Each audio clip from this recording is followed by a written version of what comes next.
Tayo po ay magpapatuloy po sa atin pong gawain ngayong pong gabi at sa pong magandang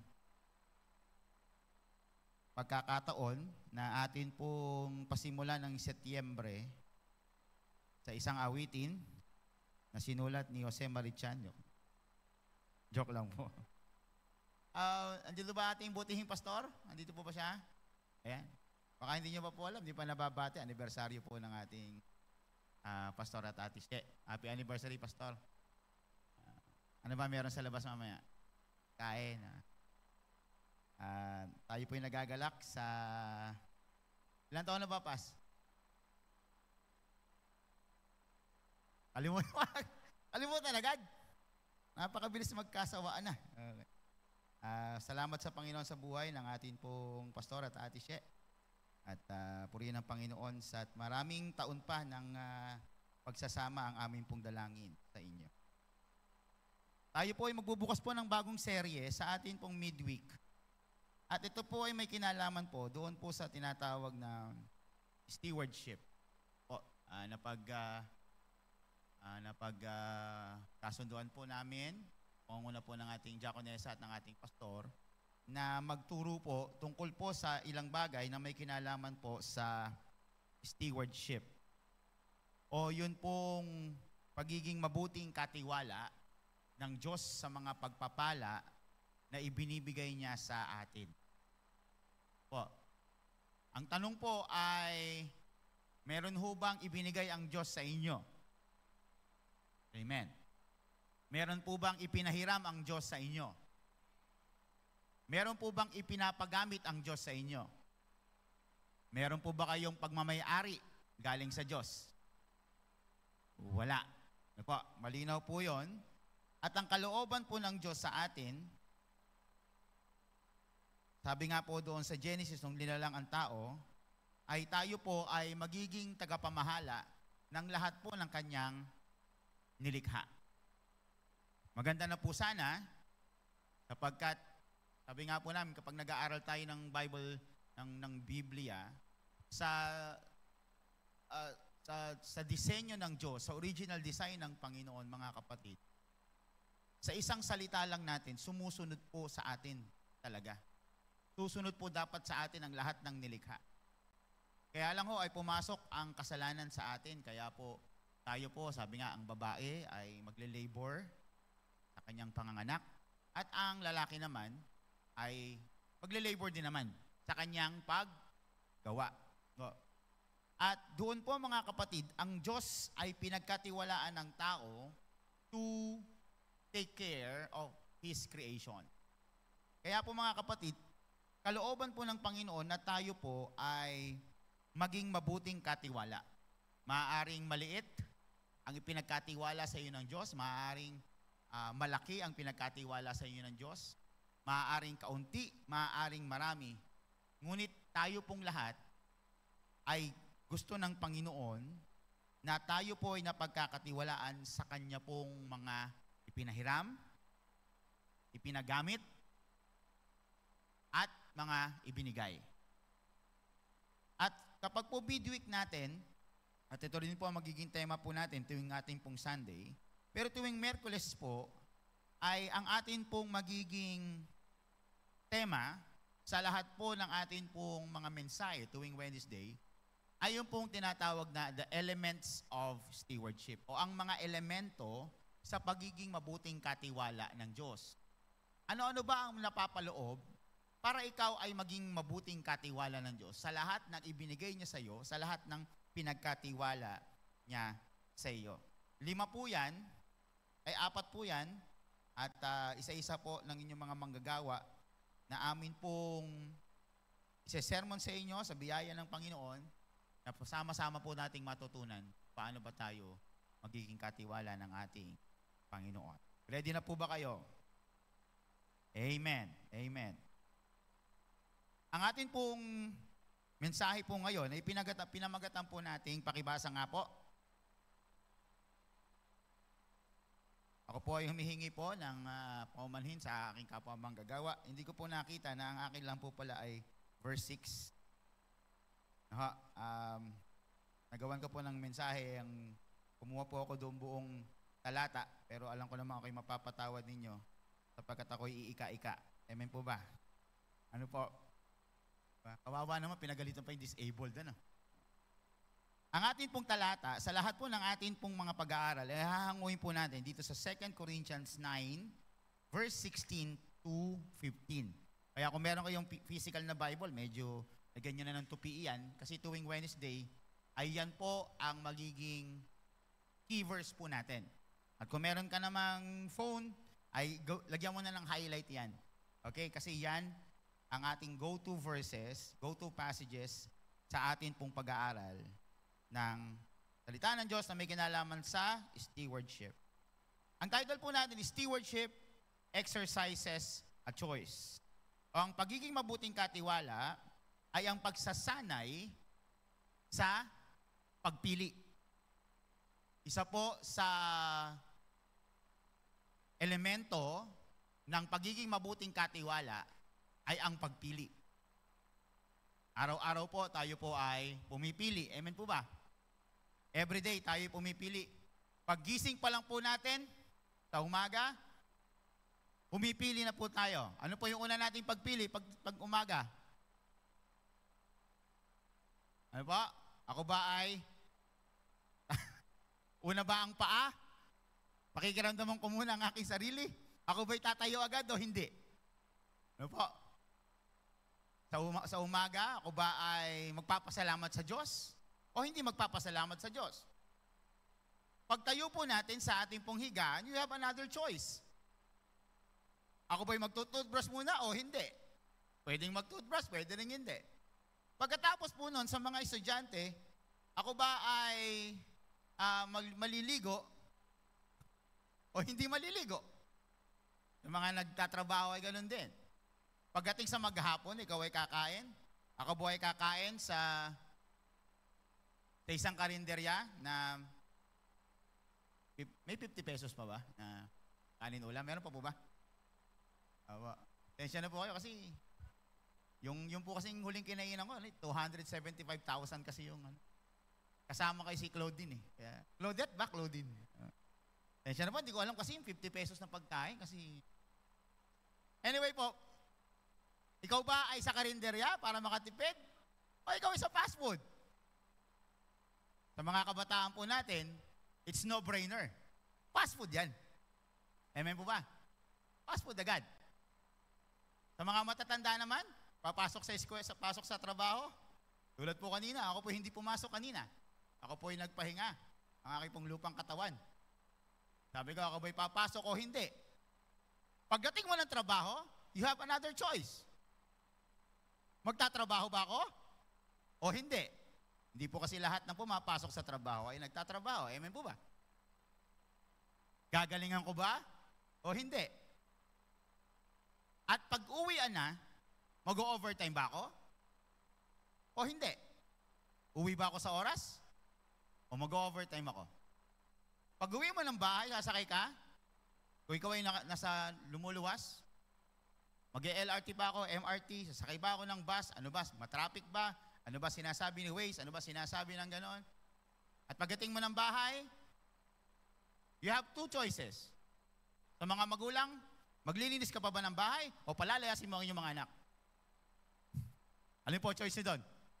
Palalayasin ko na lang sila. Dumating ako sa bahay, hindi man lang malinis. Meron pa rin ho ba dito, nagtatrabaho ang mga magulang pagdating sa bahay. Yung kanilang anak, kahit sinaing, ay wala. Meron pa ho ba dito? Ayaw niyo pong magsalita. Meron po, mo ba? Ako po, minsan po, ang aking pong panganay, ang bilin na bilin ko po sa kanya, anak, di ba walang ulam ang bahay? Basta may? Sinaing. Ayaw na ayaw ko na ako'y barating ng bahay na walang sinaing. Di ba walang ulam, madali ang ulam. Ngunit sinaing, hihintayin mo pa. Napakahirap po kayo maghintay ng sinaing. Amen po ba? Lalo na pag ikaw ay pagod at gutom na. Nung huli pong ginawa niya yan, napalo ba kita anak? Hindi ko na maalala.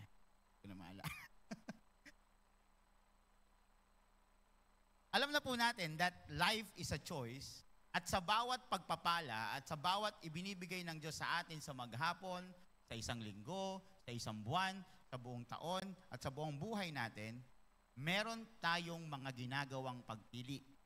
At simple lang naman ang pagpili. The ultimate choice is always, ibibigay ko ba ito sa Diyos o aangkinin ko ito? Bibigyan ko ba ng kaluwalhatian ng Diyos sa lahat ng ibinigay niya sa akin o aangkinin ko ang kaluwalhatian? Ipaglilingkod ko ba sa iba? Ipaglilingkod ko ba sa Diyos ang lahat ng ibinigay niya sa akin o ipaglilingkod ko sa aking sarili? Stewardship exercises a choice. Di na ho natin babasahin mga kapatid, yung 6 to 15, dahil mababasa naman ho natin yan as we go along. Tatlo lang po mga kapatid. Stewardship is a choice to sow, a choice to trust, and a choice to bless. Ang pagiging mabuting katiwala ng Diyos ay isang pagpili na magtanim, ang pagpili na magtiwala, at ang pagpili na magpala. Magtanim, magtiwala, at magpala. So, trust and bless. Tingnan lang po natin yung una. Sabi ho doon sa verse 6 to 7, pakiatras na lang yung slide mga anak. Pakibalik na lang doon para mabasa ng ating mga kapatid sa Panginoon. Ang sabi ho 6 to 7, basahin po natin. Ito ang ibig kong sabihin, ang nagtatanim ng kakaunti ay aani ng kakaunti, at ang nagtatanim ng marami ay aani ng marami. Ang bawat isa ay dapat magbigay sa kanyang pasya, maluwag sa loob, at hindi napipilitan lamang sapagkat iniibig ng Diyos ang nagbibigay ng may kagalakan. Ang pagiging mabuting katiwala po ng Diyos ay pagpili po na magtanim. Napakadali lang naman po ng ating pong pinag-aaralan. Sabi nga po ng matandang kasabihan, pag may tinanim, may aanihin. Pero pag wala kang itinanim, wala kang aanihin.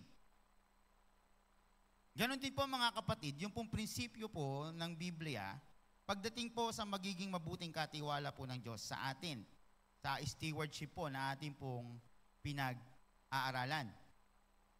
Pag nagtanim ka, pag nagtanim ka ng kakaunti, ay aani ka ng kakaunti. Common sense lang naman po, amen po ba? Kung meron ka 10 buto, tinanim mo 10 buto, hindi naman lahat yun ay tutubo. Tsak na may mamamatay. Ano po? Ang akin pong bayaw ay, siya po ang hanap buhay po niya ay, siya po ay naghahayupan. Ibabuyan po yan sa may DRT. Siya po ay may 5 inahin po. Ngayon po, kada ano po niya, ano pa tawag doon? Pag nanganganak po, yung mga inahin niya, ay hindi naman po lahat nabubuhay. Sa lahat po na nagbaboy nung mga nakaraang taon, ng mga datihan pa. Pag nanganak po ng 13, 14, minsan 15, yung isa po doon mahina. Yung isa po doon talagang paglabas, patay na usually. At ang sabi po doon, kapag ikaw ay nagtanim ng marami, ay aani ng marami. Common sense will tell us, logic will tell us, at ang Biblia po kasi, ito po ang Biblia po mga kapatid, ano? Huwag po natin tatratuhin ang Biblia na parang napakahirap niyang intindihin. Ang Biblia po ay madali lang ho itong intindihin. Ayaw lang nating basahin kasi. May mga nagsasabi po na ang Biblia ay mahiwaga, ngunit pagdating po sa pagbabasa po natin ng Biblia, ang Biblia po ay napaka-practical at napaka-common sense. Kapag nga naman nagtanim ka ng marami, akwas! Sa bukid po namin ay hindi na po uso yung magtanimay, di biro, yung isa-isa. Upo, ano? Ngayon po, ang ginagawa na lang po nila, yung tinatawag na, ano pa tawag doon? Sabog-sabog na lang po dahil wala nang pang-upa Sa mga magtatanim, sabog na lang, mas maraming binhi, mas maraming tutubo. May mga tumutubo na hindi. So, kumbaga, you just have to take the risk. Ang sabi po ito mga kapatid, sabi ho ng verse na ating pong sinabi, bilang katiwala, piliin nating maghasik ng sagana.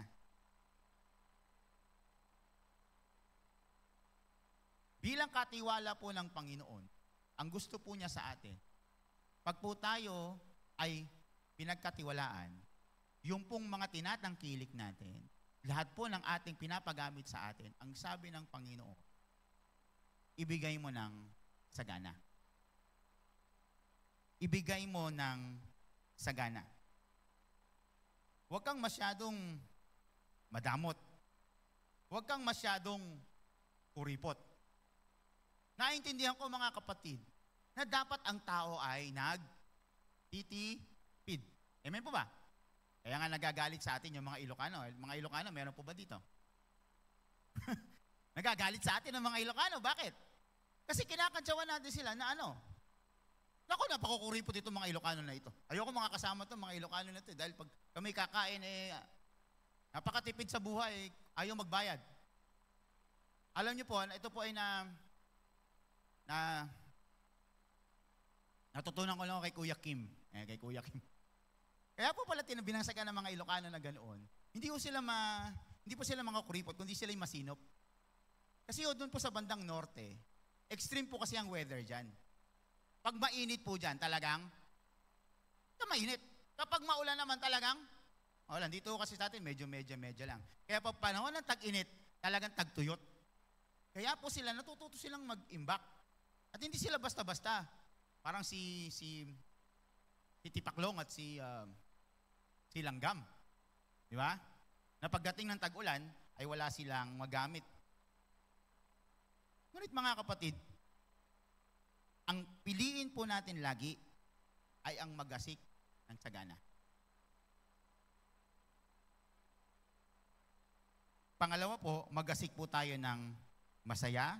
Pangatlo, kusang loob at hindi dahil sa pamimilit.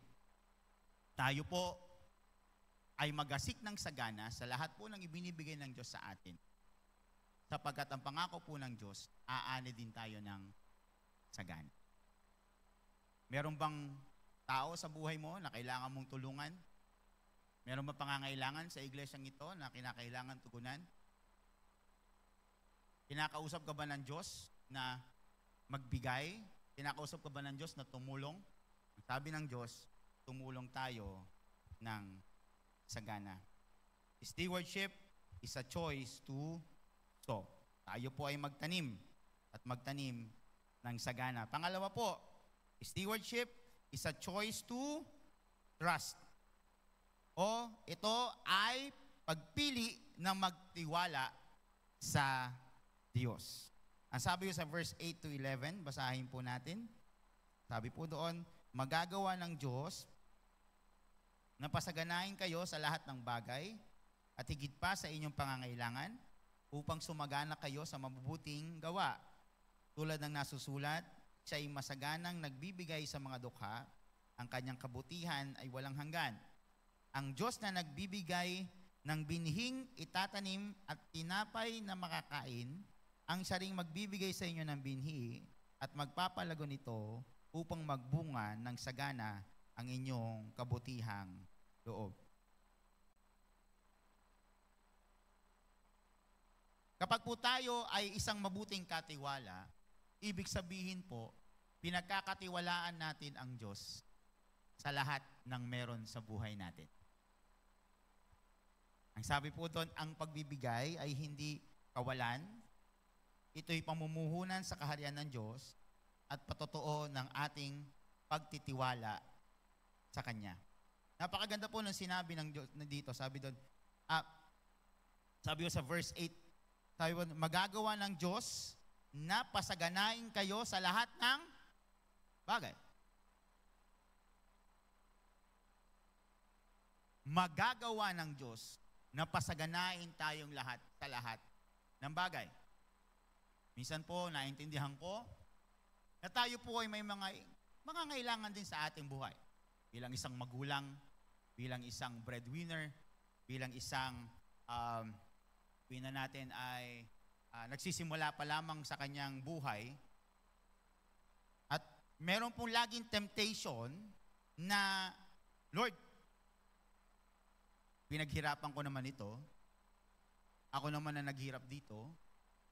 Pinagpuyatan ko naman. Baka po pwedeng akin muna. Alam ko po mga kapatid na meron pong malakas sa temptation na gawin ang bagay na yon. Ngunit tandaan po natin ang sinabi niya sa verse 10. Ang Diyos na nagbibigay ng binhing itatanim at tinapay na makakain, which means ang Diyos na nagbigay sa iyo niyan. Ng trabaho, ng pera, ng bahay, ng sasakyan, ng pamilya, ay siya ring Diyos na magbibigay sa inyo ng binhi at magpapalago nito upang magbunga ng sagana ang inyong kabutihang loob. Mahirap po ang ipinapagawa ng Diyos na pagtiwalaan ang Diyos sa lahat po ng ating pong tinatangkilik, lalong-lalo na kapag tagalid na ang bangka. Naintindihan niyo po yung tagalid ng bangka? Sa atin po sa buhay po natin, dumarating po tayo sa punto ng ating buhay na yung bangka po natin ay tumatagilid, which means parang hindi yata aabot, parang lulubog yata, parang hindi yata tayo makakabayad, parang hindi tayo makakaraos. Ngunit malinaw po mga kapatid, ang pangako ng Panginoon na siya nga ang nagbigay niyan, siya ang nagbigay ng pagkain, siya rin ang nagbigay ng binhi, at ibinigay mo sa iba, pinaglingkod mo sa iba, sinare mo sa iba. Ang sabi ng Bible, binasa natin, ibabalik ng Diyos yan para sumagana ang inyong kabutihang loob. Para mas lalo pa kayong maging generous. Lagi po natin sinasabi mga kapatid, ang Diyos po ay hindi kailanman nagpapabaya sa Kanya pong mga anak. Amen po ba? Isa hong patotoo, isa pong aking narinig. Tungkol po sa choice of trust. Meron po ako isang nakausap na isa pong lalaki sa isang simbahan. At yung pong simbahan, meron po silang mga pledge. Ano po yung mga pledge na may mga box na ipirmahan mo. Meron po silang malaking pagawain. At sa kanya pong puso ay inimpress ng Panginoon sa kanya na mag-pledge siya ng 300,000. Hindi ko po alam kung nabigla lang siya doon o yun talaga. Nevertheless, malaki po yung ibibigay niya na yun at mahabang panahon na bubunuin. Lumipas po ang mga panahon at yung mga pumirma doon at nag-pledge na magbibigay ay nakapagbigay yung iba. Yung iba naman sa tagal ng panahon, dahil 5 taon po yata, yung iba ay hindi. Ngunit po siya ay dumating po siya sa punto na kung saan itutuloy ko ba o hindi. Ngunit ang sabi sa kanya ng Panginoon, ipinangako mo sa akin yan, gawin mo. At tingnan mo kung ano ang aking gagawin sa iyong buhay. Siya po ay naging tapat sa kanya pong pangako sa Panginoon. At hindi naman doon nagkulang ang Diyos sa kanya. Siya po ay nagpapatotoo na simula ng kanyang ginawa iyon, kahit mahirap, kahit minsan ay personal na talaga na pera ay naibibigay pa niya, ngunit nakita niya kung paano ang pagtitiwala na iyon ay pinabalik ng Panginoon. At ngayon po mga kapatid, sa mga panahon na to, isa na po siya sa mga ginagamit ng Panginoon, hindi lang po sa larangan ng pagbibigay, kundi sa larangan ng paglilingkod sa Panginoon. Ngayon mga kapatid, hindi ko po sinasabi yon para po kayo ay mamaya ay kausapin kami ni Pastor at sabihin, Pastor, 300 lang ba? 400 sa akin, Pastor. 400 pesos. Hindi ko po sinasabi yon. Hindi rin po natin sinasabi mga kapatid na kapag nagbigay tayo ng ganong kalaking halaga, ang lahat ng ating panalangin ay tutugunin ng Panginoon. No, hindi po yan ang ating sinasabi. Ang sinasabi po noon mga kapatid, na lalong lalago ang ating buhay espiritual at lalong lalago ang ating paggawa ng mabuti at ang paggawa ng ating kabutihang loob kapag natutunan po natin na magtiwala sa Diyos. Hindi naman palakihan yan. Manalangin po kayo, Panginoon, ang akin pong kinikita ay sa iyo. Ang akin pong pagmamayari ay sa iyo. Ang akin pong pamilya na pinagkatiwala mo sa akin ay sa iyo. At sabihin mo sa Panginoon, pinagkakatiwalaan kita, Panginoon, na kung ipaglilingkod ko sa ito, kung ito ay magbibigay ako ng sagana sa iyo, ako ay nagtitiwala sa iyo na hindi mo ako kailanman pababayaan. Ang aking pong mga ama, ang aking pong ama at ang aking pong ina ay mga simple lamang po na mga tao. 3 po kami na pinag-aral niya. 2 po kami na magkapatid na sabay sa kolehiyo. Napakahirap po na magpaaral ng 2 at sabay sa kolehiyo. Ang aking pong nanay, siya po ay mananahi. Ang aking pong tatay ay nagpapastor noon, ngunit meron po siyang paminsan-minsan ay sideline, lalo na pag nangangailangan kami ng pera, siya po ay latero.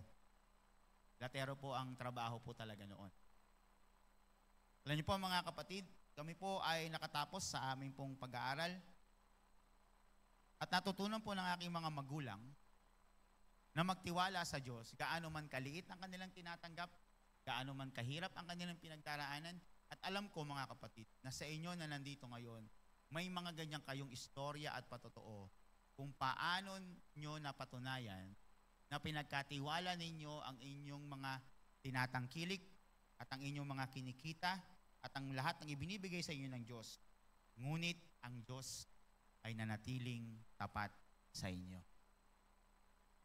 Lagi po nating hinahamon ng bawat isa na kapag ikaw ay natuto na magtiwala sa Diyos at ibigay mo sa Diyos ang lahat ng meron ka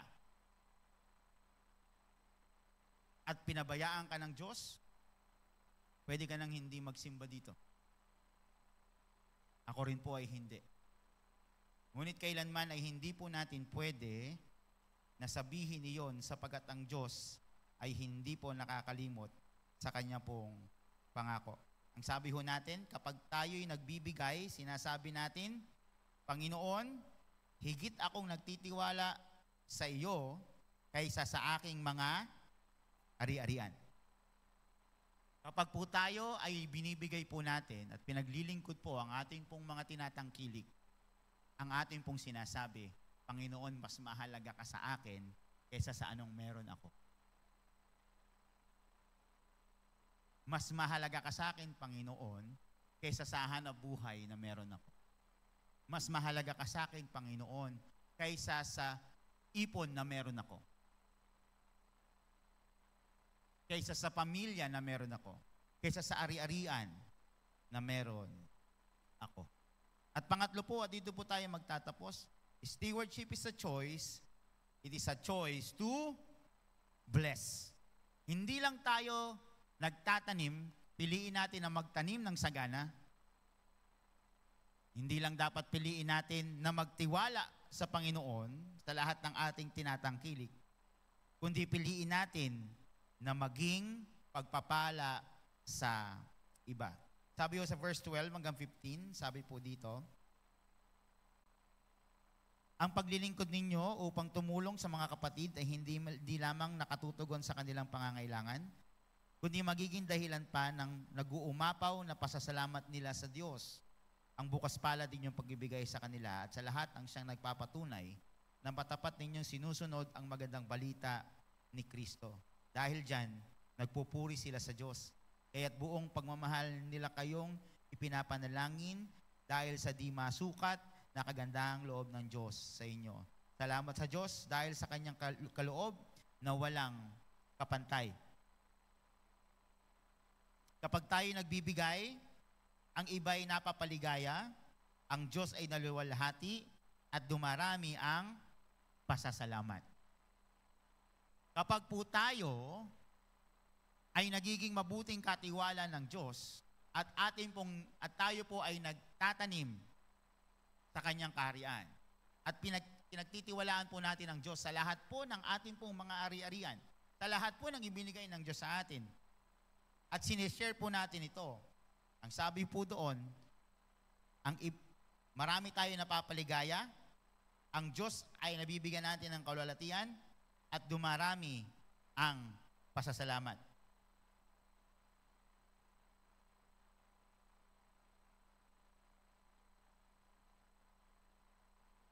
Yun pong atin pong mga ginagawa na simpleng mga pagtulong sa mga nagkakasakit nating mga kapatid sa Panginoon, sa mga nangangailangan nating kapatid sa Panginoon. Minsan po mga kapatid, isipin natin, parang wala na akong maibigay, wala na akong maitulong. Said na ako. Ngunit sinasabi rin natin, no, mga kapatid, lalo na pagka mayroong mga bigayan abuloy sa patay. Ano po ang laging sinasabi ng maniningil? Ay, patay na naman si Galo. Ano, naklalagay, may patay na naman. Magbibigay na naman. Mga matatanda, natatawa. Eh, gandamayan niya mga yan eh. Ako no, isang araw, patay pa nakakalimanda na ako. Ano pa sinasabi ng maniningil? Ano ba, gusto mo? Ano ba, gusto mo? Ayaw mo rin naman. O di magbibigay ka nga, mo ba? Ano po? Alala ko po si Jose, so 1 for all, for 1. Magkano po ba yung kabaong? Sabi na nagbebenta, ano po, dyan, 10,000. Ang mahal naman po. Sabi niyo po, ako na lang ang magbebenta. Sa inyo po yung patay, akin to. Ganon. Diba? Mga kapatid, alam ko po na mahirap minsan dahil sunod-sunod ang mga nangangailangan, ang mga bigayan. Ngunit hindi po ba totoo po yung ating po sinasabi? Mas mainam ang magbigay kaysa ikaw ang... Now, hindi po yun isang bagay na dapat po nating ipagyabang. Ako lagi nagbibigay, hindi ako tumatanggap. Ako lagi nagbibigay, ako tumatanggap. Hindi po yun isang bagay na dapat nating ipagyabang. Kung titingnan po natin iyon sa perspektibo ng Biblia at sa isipan ng Panginoon, na gaano mang kaliit ang iyong ibinigay ay tinulong sa ibang tao, lalong-lalo na sa iyong kapatid sa Panginoon, yun ay daluyan ng pagpapala sa Kanya at pagpapala kanino? Sa iyo. Lagi po natin yung nadidinig ang isang ilustrasyon ng isang bata na dumudukot sa garapon ng candy, gusto niya lahat kunin, ayaw bitawan. Akin lahat to eh. Kaya hindi niya maalis-alis yung kanyang kamay sa loob ng garapon. Sapagkat puno-puno ng candy. Ngunit, nung simula po niyang bitawan ng ilang mga candy, kumuha lang po siya. Minsan ng mga kapatid, ang pagkapala ng Panginoon ay hindi po niya mabigay sa atin. Sapagkat lagi po tayo